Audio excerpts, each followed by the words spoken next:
పరమశివుని యొక్క లీలామూర్తులలో 13వ మూర్తి హరిహరమూర్తి. అంటే ఆయన యొక్క శరీరంలో సగభాగాన్ని శ్రీ మహావిష్ణువు స్వీకరించారు. అలా పరమశివుణ్ణి ప్రసన్నుణ్ణి చేసుకుని ఆయన శరీరంలో సగభాగాన్ని శ్రీ మహావిష్ణువు స్వీకరించినటువంటి మూర్తిని హరిహరమూర్తి అంటారు. నువ్వు ఎటువంటి భక్తితో ఎటువంటి ఉపాసన చేసి శంకరుని యొక్క శరీరంలో అర్ధభాగాన్ని పొందావో ఆ ఉపాయాన్ని నాకు చెప్పవలసినది అని పార్వతీదేవి నారాయణుణ్ణి ప్రార్థన చేస్తే శ్రీమన్నారాయణుడు పార్వతీదేవికి ఉపదేశం చేసినటువంటి స్తోత్రమే శివాష్టోత్తర శతనామ స్తోత్రం. ఈ శివాష్టోత్తర శతనామ స్తోత్రాన్ని ఆధారం చేసుకుని పార్వతీదేవి శంకరుడి యొక్క శరీరంలో అర్ధభాగాన్ని పొందింది. అది 14వ స్వరూపం. దాన్ని అర్ధనారీశ్వర స్వరూపము అని పిలుస్తారు. మనకి కూడా కావలసింది మనుష్య జన్మ యొక్క పరమ ప్రయోజనం భగవంతుడితో ఐక్యమే కనుక శివాష్టోత్తర శతనామ స్తోత్రాన్ని ప్రదోష వేళలో చదవడం మనకి ఇహమునందు సమస్తమైన కోర్కెలని తీరుస్తుంది, పారలౌకిక సుఖమును భగవంతుని యొక్క అనుగ్రహాన్ని మన యందు ప్రసరింపచేస్తుంది. నిన్నటి రోజున శివనామం గురించి మీతో కొంత నేను ప్రస్తావన చేసి ఉన్నాను. శివో మహేశ్వర అని పిలుస్తారు. ఈ మహేశ్వర అనబడేటటువంటి నామం చిత్రమైనటువంటి నామం. మనకి మంత్రపుష్పం చెప్పినప్పుడు ఒక మాట చెప్తుంటాం, ఈశాన సర్వ విద్యానాం ఈశ్వర సర్వభూతానాం బ్రహ్మాధిపతిర్బ్రహ్మణోధిపతిర్బ్రహ్మ శివో మే అస్తు సదాశివోం అని. సర్వమంగళములకు కారణమైనటువంటి వాడు, సర్వ జగన్నియామకుడు, సృష్టి స్థితి లయలు చేసేటటువంటి వాడు తానొక్కడే అయి ఉండి, కానీ సృష్టి చేసినప్పుడు ఒకడిగా, స్థితికారకుడిగా ఉన్నప్పుడు ఒకడిగా, లయకారకుడిగా ఉన్నప్పుడు ఒకడిగా, మూడుగా కనపడుతూ ఆయన యొక్క అనుగ్రహము చేత జ్ఞానము కలిగినప్పుడు అవి మూడు కావు ఒక్కటే అన్న జ్ఞానము ఎవరి నుంచి ప్రసరిస్తుందో ఆయన మహేశ్వరుడు. ఆయనే మూడుగా కనపడేటటువంటి ఒక్కటి. అందుకే పోతన గారు భాగవతంలో ఒక చోట ఒక మాట అంటారు, మూడు మూర్తులకును మూడు రూపములకు మూడు కాలములకు మూలమగుచు భేదమగుచు తుది కభేదమయ్యొప్పారు బ్రహ్మమనగ నీవే పాలనయన అని పిలుస్తారు. మూడు రూపములకు మనకి సృష్టి స్థితి లయ అని మూడు మాటలు వాడుతుంటాం. సృష్టి అంటే ఇత పూర్వం లేనటువంటి దాన్ని మన కంటికి కనపడేటట్టుగా ఒక కొత్త వస్తువు తయారగుట, ఒక కొత్త ప్రాణి ఆవిర్భవించుట, దానికి సృష్టి కార్యము అంటారు. స్థితి అంటే వచ్చినటువంటి పదార్థము కొంతకాలం అలా క్షేమంగా ఉండుట. లయము అంటే ఎక్కడి నుంచి వచ్చిందో అక్కడికి వెళ్ళిపోవుట. అయితే చాలామందికి ఒక తప్పు అభిప్రాయం ఉంటుంది. రుద్రుడు లేదా శివుడు అనేటప్పటికీ ఆయన సంహారకర్త, అనగా చంపేస్తాడు బాబోయ్. శంకరుణ్ణి ప్రార్థన చేస్తే ఆయన లయకారకుడు కదండి, చంపేస్తాడంటారు. కాదు, అన్ని వేళలా లయము అన్న శబ్దానికి అర్థం కేవలం చంపేయడం కాదు. ఆయన చాలా ఉదారుడై ఉంటాడు. మీకు నేను కొన్ని ఉదాహరణలు చూపిస్తాను. మనకి లయమునందు స్వల్పకాలిక లయము అని ఒక మాట ఉంది. స్వల్పకాలిక లయం అంటే ఏమిటో తెలుసా అండి? నేను ఆఫీస్కి వెళ్ళాననుకోండి, నా ప్రయోజనం ఏమిటి? ఆఫీస్కి వెళ్ళడం దేని గురించి అంటే, నా ఇంట్లో ఉన్న భార్యాబిడ్డలు క్షేమంగా సంతోషంగా ఆనందంగా ఉండేటట్టుగా వాళ్ళకి కావలసినటువంటి ద్రవ్యమును సంపాదించడానికి ఆఫీస్కి వెడతాను. ఆఫీస్ ఎంత బాగున్నా నేను ఆఫీస్లో ఉండిపోను. ఆఫీస్కి వెళ్ళడం ఎందుకంటే ఇంటికి వచ్చేయడానికి తప్ప. ఆఫీస్కి వెళ్ళి ఆఫీస్లో ఉండిపోవడానికి ఆఫీస్కి ఎవరు వెళ్ళరు, ఇంటికి వచ్చేస్తారు. ఇంటికి వచ్చేస్తే అమ్మయ్యా ప్రాణం హాయిగా ఉందంటారు. మీరు చూడండి, తీర్థయాత్రలకు వెళ్ళిన వాళ్ళు ఓ మాట అంటుంటారు, ఓ 10 రోజులో 15 రోజులో యాత్రకు వెళ్ళినప్పుడు బాగుంటుంది.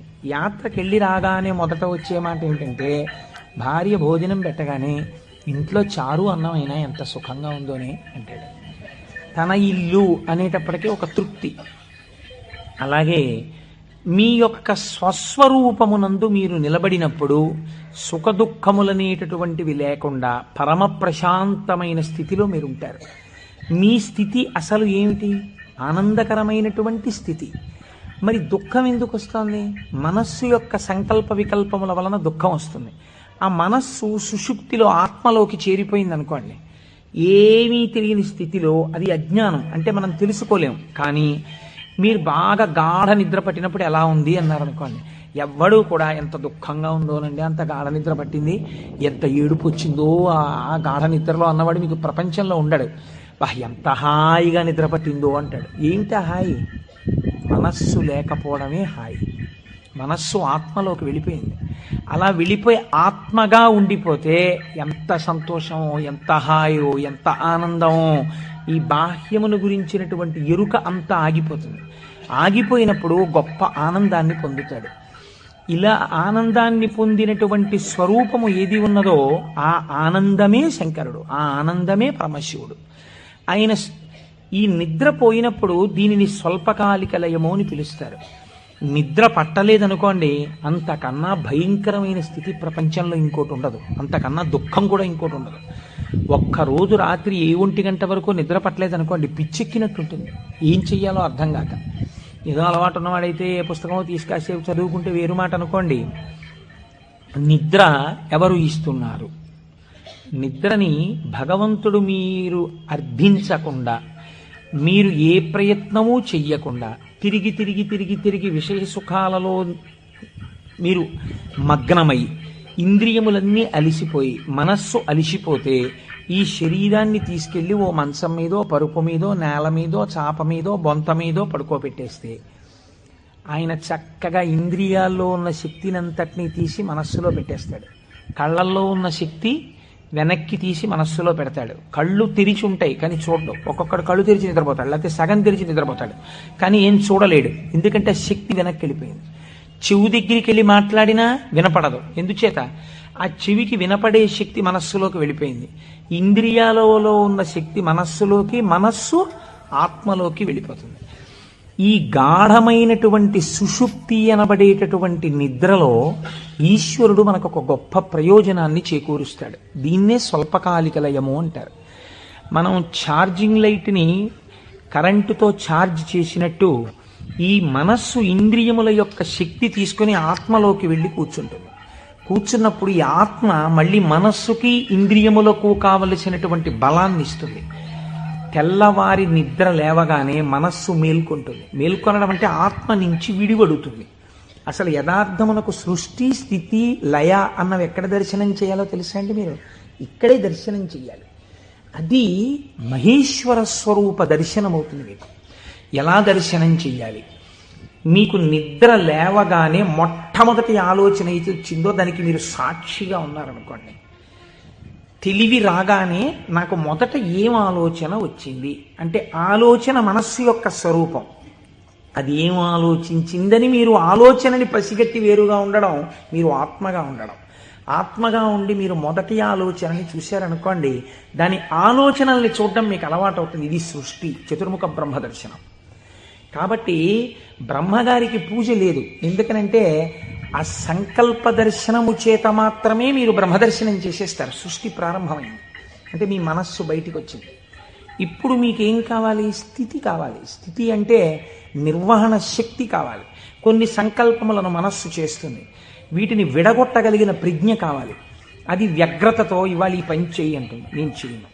నీకేం, నీ సొమ్మేం పోయింది నువ్వు చెప్తావు, కానీ మూట కట్టుకొని అనుభవించవలసిన వాడిని నేను చేయను అని మనస్సుకు ఎదురు తిరిగి చెప్పి, ఈ మాట చెప్పావు చాలా బాగుంది, ఇది చేస్తాను అని మనసు చెప్పినవి కొన్ని అంగీకరించగలగాలి. ఇలా చెయ్యడానికి మీకు సమర్థత కావాలి. ఇది నిర్వహణ సమర్థత. అడ్మినిస్ట్రేటివ్ ఎబిలిటీస్ అంటారు చూసారా? ఒక కుర్చీలో కూర్చుంటే ఆయన ఆఫీసర్ గారు, ఆ కుర్చీకి ఒక శక్తి ఉంటుంది. ఆ శక్తిని పొంది ఉన్నవాడు స్థితికారకుడు. స్త్రీగా చెప్తే నారాయణి అమ్మవారు, పురుషుడిగా చెప్తే శ్రీ మహావిష్ణువు. ఆయన స్థితికారుడు. కాబట్టి మీరు ప్రాతకాలమునందు తప్పకుండా విష్ణునామం చెప్పాలి. మీరు పూజామందిరంలోకి వెళ్ళి కూర్చోగానే విష్ణునామంతో ప్రార్థన ప్రారంభం కావాలి. అందుకే ఓం కేశవాయ స్వాహ, ఓం నారాయణాయ స్వాహ, ఓం మాధవాయ స్వాహ, గోవింద విష్ణు మధుసూదన త్రివిక్రమ వామన శ్రీధర హృషికేశ పద్మనాభ దామోదర సంకర్షణ అని ఒకవేళ మనకి సరిగ్గా చెప్పడం చేత కాదేమో అని ఋషులు నిర్ణయించేశారు. అసలు పూజ ప్రారంభమే ఆచమనంతో, ఆచమనం విష్ణునామాలతో. ఆ విష్ణువు యొక్క శక్తి మీ యందు ప్రసరిస్తే మీకు సాయంకాలం వరకు ఆ ప్రజ్ఞ అలా వెడుతుంది. ఎందుకంటే జాగృతిలో ఉన్నప్పుడే మీరు ఇంద్రియాల్ని మనస్సుని ఈశ్వర స్వాధీనం చెయ్యాలి.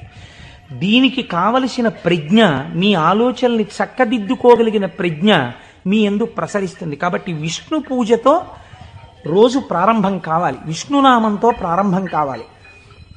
తరువాత మీరు అభిషేకం చేసుకోవచ్చు, శివార్చన చేయవచ్చు. నేను అలా చెయ్యవద్దని నేను చెప్పట్లేదు. విష్ణునామంతో ప్రారంభించాలి. మనకి భగవంతుడు ఒక్కడే, కానీ మనకి ప్రయోజనం చేకూర్చడానికి అన్ని రూపాల్ని పొందాడు. రాత్రి నిద్రపోయే ముందు శాస్త్రం అంది 11 మార్లు. ఇంకా నువ్వు నామని చెప్పేసిన తర్వాత ఇక మాట్లాడకూడదు. 11 మాటలు శివ శివ శివ శివ శివ శివ శివ అని 11 మాటలు అనుకుని విశ్రాంతి స్థానమునకు శరీరమును చేర్చేయాలి. ఇక పడుకున్న తర్వాత ఇక మాట్లాడడం. ఇప్పుడు ఈ శివానుగ్రహం స్వల్పకాలిక లయం. సృష్టిని దర్శనం చేశాడు, స్థితికారకుణ్ణి ప్రార్థన చేశాడు. ఈ రోజు చేసినటువంటి పనులన్నీ మంచి పనులైతే నిద్రలో నీకు సాత్వికమైనటువంటి ఆలోచనలు వస్తాయి. సాత్వికమైన ఆలోచనలతో, చిత్తశాంతితో, భయానకమైన కలలు రాకుండా హాయిగా నిద్రపుచ్చగలిగినటువంటి స్వరూపము స్వల్పకాలిక లయమైనటువంటి పరమశివ స్వరూపము. శివనామం చెప్పి నిద్రపోతే నిద్రా సమాధి స్థితి, అది సమాధి స్థితి అవుతుంది. మళ్ళీ లేచాడు, మళ్ళీ సృష్టికర్త దర్శనం చేస్తాడు. తొలితలంపు ఏది వస్తోందో దాన్ని మీరు ఈశ్వరుడి వైపు తిప్పడం అలవాటు చేయాలి మనస్సుకి ప్రయత్నపూర్వకంగా. ఫస్ట్ డిక్టం లోపల నుంచి ఏం రావాలో తెలుసా అండి, అది మీరు అలవాటు చేయాలి. అప్పుడు మీరు ఒక రోజుని, కాలమునందు ఒక రోజు అనబడేటటువంటి విభాగమును మహేశ్వరుడిగా మారుస్తున్నారు మీరు. ఇది మహేశ్వరార్చనము. ఒక రోజు మహేశ్వరుడైంది, మీరు ఆ మహేశ్వరార్చన చేత మీరు మహేశ్వరుడైనారు. ఎలా అంటే మొట్టమొదటి ఆలోచన బయటికి వస్తూనే మనస్సుకి ఒకటి అలవాటు ఉండాలి. ఏమిటో తెలుసా అండి అలవాటు? ఇది చిత్రంగా ఉంటుంది. చిలకకి సహజ స్వభావం ఏమిటి? మీరు ఒక పంజరంలోంచి బయటికి తీస్తే ఎగిరిపోవడం. కానీ కొంతమంది చిలక ప్రశ్న అని జ్యోతిష్యం చెప్పేవాళ్ళు ఉంటారు. వాళ్ళు పంజరంలోంచి తలుపు పైకెత్తి చిలకని బయటికి పిలుస్తారు. చిలక బయటికి వచ్చి ఎగిరిపోదు. ఎగిరిపోకుండా వచ్చి అక్కడ పెట్టిన పుస్తకాలని ముక్కు పెట్టి లాగి ఒక పుస్తకాన్ని నుంచి లోపలికి వెళ్ళిపోయి కూర్చుంటున్నారు. ఆయన తలుపు వేయలేదనుకోండి, అది ఎగరదు, అందులోనే కూర్చుంటున్నారు. అదేంటి స్వేచ్ఛగా ఎగిరే చిలక ఎగరకుండా ఇలాంటి పనులు చేయడం ఏంటి అంటే ఆయన అలా తర్ఫీదు ఇచ్చాడు దానికి, అందుకని అది అలా ప్రవర్తిస్తుంది. మీరు కూడా మీ మనస్సుకి తర్ఫీదు ఇవ్వడం మీకు రావాలి. నిద్ర లేవగానే అది మొదటి సంకల్పం ఏం చెప్పాలో తెలుసా అండి? ఇప్పుడు నీ ఇంట నీ ఆరాధ్య దైవము, నీ కులదైవం ఎవరున్నారో వారు నువ్వు పడుకున్న వైపు నీ తల ఇటువైపు ఉన్నది. సాధారణంగా నిద్రపోయేటప్పుడు ఎడమ వైపుకి నిద్రపోమ్మని శాస్త్రం. నువ్వు కొంచెం ఓరగిలా పడుకుని కొద్దిగా తల కుడిపక్కకి తిప్పి నీ కన్నులు విప్పితే నీ దృష్టి ప్రసారము తిన్నగా నీ కులదేవతా స్వరూపము మీద పడుచున్నది. అది లక్ష్మీనారాయణులు కానివ్వండి, పార్వతీ పరమేశ్వరులు కానివ్వండి. నేను దాని యందు అభ్యంతర ప్రకటన చెయ్యను, ఉన్నది ఒకటే పరబ్రహ్మం. కనుక ఇది మొదటి ఆలోచన కావాలి. ఇది మనస్సుకి మీరు అలవాటు చేయాలి. అంతేకాని టైం అయిపోతోందని గడియారం వంక చూస్తూ కంగారుగా లేవడం అలవాటు కాకూడదు.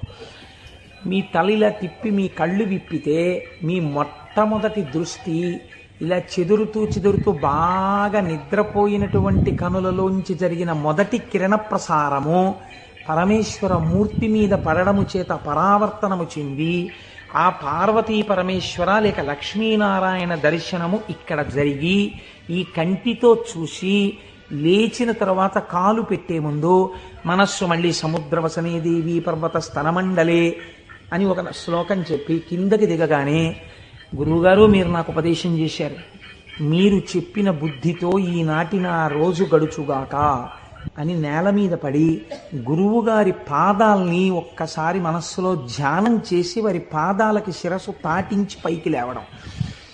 ఇది మీకు అలవాటైందనుకోండి, మీకు తెలియకుండా మీరు మొదటి ఆలోచన రావడానికి సాక్షి. ఇప్పుడు ఈ ఆలోచనని మీరు ఒక దిశానిర్దేశం చేస్తున్నారు. ఇది స్థితికారకత్వం. అసలు నిజంగా ఒడిసి పట్టడం, ఇలా తిప్పడాన్ని యథార్థమునకు ఒక రోజును మహేశ్వరుడిగా మార్చుట కాకుండా ఎక్కడో మహేశ్వరుడు ఉన్నాడు, ఆయన సృష్టికర్త స్థితికర్త ప్రళయకర్త. మీరెప్పటికీ సృష్టికర్త స్థితికర్త ప్రళయకర్త దర్శనం చేస్తారు? లలితా సహస్రనామంలో, లలితా అష్టోత్తరంలో అమ్మవారికి ఒక నామం ఉంది, భావనామాత్ర సంతుష్టాయై నమః. మీ భావన ఎలా ఉందో దాని చేత ఆవిడ సంతుష్టురాలవుతుంది, ఆవిడ ఆనందిస్తుంది. ఇక్కడ మీరు భావన చేస్తుంటే ఈ శక్తి అంతా ఆవిడే, ఇక్కడ ఉన్న శక్తి, ఇక్కడ ఉన్నటువంటి ప్రకృతి వికారమైన శరీరం ఆవిడే. ఇది ఆయన్ని కోరుతోంది. దీన్ని దానితో కలపాలని ఆవిడ తెర పైకెత్తుతుంది. ఇది మాయా అన్న అవనిక ఒక రోజున పైకెత్తేస్తుంది ఆవిడ. అప్పుడు మీరు దానితో కలుస్తారు. ఇది జీవితంలో అనుసంధాన ప్రక్రియగా వెళ్ళవలసినటువంటి మహేశ్వర స్వరూపం. అంతేకాని మహేశ్వర స్వరూపం అనగా ఏదో దేవతలందరి చేత పూజింపబడువాడు, నేను దాన్ని దోషం అంటలేదు, నేను తప్పంటలేదు. కానీ మీరు అలా అనుసంధానం చేసుకుంటే అది భక్తికి బాగా పనికొస్తుంది. అందులో నేను ఎంత మాత్రము దోషమెంచను. కానీ మీకు ఇది నిత్య జీవితమునందు అలవాటులోకి తెచ్చుకోవలసినటువంటి ప్రక్రియ. మీరు ఇలా దర్శనం చేస్తూ వెళుతున్నారనుకోండి, మీ లయ పరమశివుడు. మీరు ఇప్పటిదాకా ఎవరితో కలిసి ఉన్నారు అని అడిగారు అనుకోండి, నిద్ర లేవగానే మీరు ధైర్యంగా చెప్పగలగాలి, నేను ఇప్పటి వరకు కైలాసమునందు పార్వతీ పరమేశ్వరులతో కలిసి ఉన్నాను. అది నా నిద్ర. ఎందుచేత? నా నిద్రని నేను అలా స్వీకరించాను పడుకోబోయే ముందు. నేను లేచినప్పుడు నేను చతుర్ముఖ బ్రహ్మ దర్శనము చేత సృష్టికర్త దర్శనమే నా యొక్క మేల్కొనుట. నా పూజామందిర ప్రవేశము స్థితికర్త యొక్క ప్రార్థన. నా నిన్నటి రోజు సృష్టికర్త, స్థితికర్త, ప్రళయకర్తల యొక్క సమాహారము, మహేశ్వర స్వరూపముగా నా చేత ఉపాసన చేయబడిన కాలము. కనుక నేనెవరినయ్యాను? మహేశ్వరోపాసన చేత నేను ఒక మహేశ్వరుడనైనాను. ఇది మీ జీవితమునందు రావలసిన ప్రక్రియ. ఇలా చెయ్యగా చెయ్యగా చెయ్యగా చెయ్యగా భ్రమరకీటక న్యాయంలో ఒకనాడు మీరు ఆ స్వరూపాన్ని పొందుతారు. ఇలా కాకుండా వేరొక రకమైనటువంటి ఆలోచనతో జీవితం వెళ్ళిందనుకోండి, వ్యగ్రతతో, అసలు మీరు ఆత్మలోంచి విడిపడడంలో మీకు కృతజ్ఞతాభావం లేదు. ఆ నిద్ర పట్టింది, లేవడం దేనికోసం? న్యూస్ పేపర్ కోసం. న్యూస్ పేపర్ తీస్తే ఏముంటుంది? న్యూస్ పేపర్కి ఎప్పుడు ఏం కావాలంటే మళ్ళీ రేపు కూడా మీరు 3 రూపాయలు ఇచ్చి కొనుక్కోవడానికి తగినటువంటి ఉద్వేగమును మీ యందు కల్పింపగలిగినటువంటి ప్రధానమైన వార్తని హెడ్లైన్స్గా వెయ్యాలి. అది పేపర్ టెక్నిక్. అంతేగాని మీ మనస్సుకి ఉల్లాసమును కల్పించేటటువంటి ఒక సాత్వికమైన విషయాన్ని తీసుకొచ్చి హెడ్లైన్స్గా వాళ్ళు ఎందుకు వేస్తారు? పేపర్ని కూడా మీరు దోషం పట్టకూడదు. అది వాళ్ళ యొక్క జీవన విధానం, అది పేపర్ యొక్క లక్షణం. అందరూ అలా కోరుకుంటున్నారు. కాబట్టి అందులో ఉద్వేగం ఉండి తీరుతుంది. ఉద్వేగము ఉండి తీరుతున్న విషయాన్ని నువ్వు ముందెళ్ళి పట్టేసుకుని పూజామందిరంలోకి వెళ్ళారనుకోండి, ఇప్పుడు మీ మనస్సు ఏమవుతుందంటే ఈ ఉద్వేగపూరితమైన విషయాన్ని మనస్సు పట్టుకుంది కాబట్టి దాన్ని పట్టుకు తిరుగుతుంటుంది. ఇక్కడ ఓం కేశవాయ స్వాహ, ఓం నారాయణాయ స్వాహ, ఓం మాధవాయ స్వాహ అంటుంటాడు. కానీ చూసా అక్కడ ఎలా అయిందో, ఎలా దెబ్బలాడుతున్నారు, ఏమిటో ఈ లోకం. ఇంకెందుకు పూజ అంటే పట్టుకోకూడని వస్తువును ముందు పట్టుకుని నువ్వు ప్రారంభం చేశావు. మనస్సు చించలమై దానికి సాత్విక భావనతో ప్రారంభం చెయ్యాలి. పరమ సత్వగుణ ప్రధానుడై స్థితికారకుడై మీ మనస్సుని ఆహ్లాదపూరితముగా ఉంచి ఈశ్వరాభిముఖం చేయగలిగిన శక్తి విష్ణు శక్తి. అందుకని విష్ణునామంతో రోజు ప్రారంభం కావాలి. కనుక ఇది మీరు నిత్య జీవితంలోకి మహేశ్వర స్వరూపాన్ని తెచ్చుకోవలసినటువంటి విధానం. ఇప్పుడు ఈ మహేశ్వరుడు మీరు మామూలుగా వాంగ్మయ రీత్యా చూసినప్పుడు ఈయన నియంత అన్న మాట నేను తేలికగా ఎందుకు వాడేశానో తెలుసా అండి? అది పౌరాణికమైన భాషలో వాడబడిన మాట కాదు. నువ్విలా ఎందుకు చేశావు అని వేరొకరు అడగలేనివాడు